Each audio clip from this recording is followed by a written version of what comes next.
ایک بہن کو کیا کرنا چاہیے جبکہ اس کے علاج میں جسمانی رابطہ ہوتا ہے اور کوئی خاتون ڈاکٹر موجود نہیں لیکن صرف مرد ڈاکٹر موجود ہے؟ بہرحال ہونا تو یہ چاہیے کہ مسلمان خود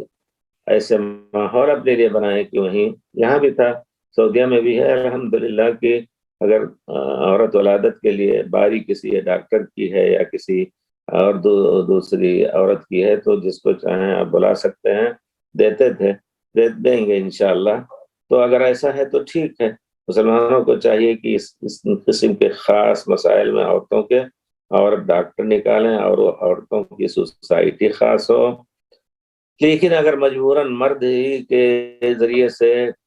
ولادت کرانی ہے یا کوئی ایسا علاج ہے جو خاص طور پہ ہو سکتا ہے، شرمگاہ بھی یعنی اس میں ہاتھ لگا سکتا، دیکھتے نہیں ایسا بھی ہے، ہاتھ لگا کر کے دیکھ سکتے ہیں، اس کا فتویٰ دیا ہے علماء نے، بتاتے ہیں کہ بھی ولادت میں طباقی ہے یا الٹا ہے یا سیدھا ہے۔ مجبوراً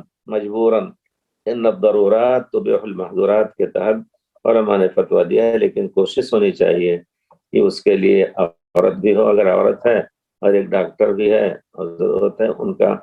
اکیلے ڈاکٹر کے ساتھ اس کو چھوڑنا نہیں بلکہ محرم اور ڈاکٹر ہو یا کوئی ایسی عورت ہو جو ان کے ساتھ رہتی ہو ڈاکٹر کے ساتھ، وہ عام طور پر ایسا کرتی ہیں، ڈاکٹر کہتا ہے ایسا دیکھو ایسا دیکھو،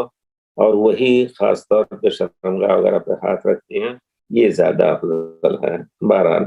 لیکن مجبوراً اگر ڈاکٹر ہی صرف ہے تو جان بچانے کے لیے ضروری ہے اس کا، ہمارے خیال سے یہ کہیں کہ نہیں مر جائے لیکن ہم نہیں دکھائیں گے، یہ بھی غلط ہوگا۔